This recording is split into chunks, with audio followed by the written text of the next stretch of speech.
Good morning everyone. আজকে আমরা প্রিপজিশনের ব্যবহার শিখব। আজকে আমরা প্রথমে প্রিপজিশন নিয়ে ব্যবহার শিখব। Use of in. ইন সাধারণত year, month, century, country, city, part of the day ইত্যাদির আগে ইন বসে।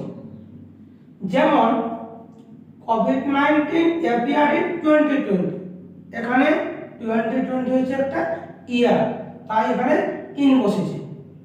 Second example, she arrived in June, এখানে ইন কেন বসেছে?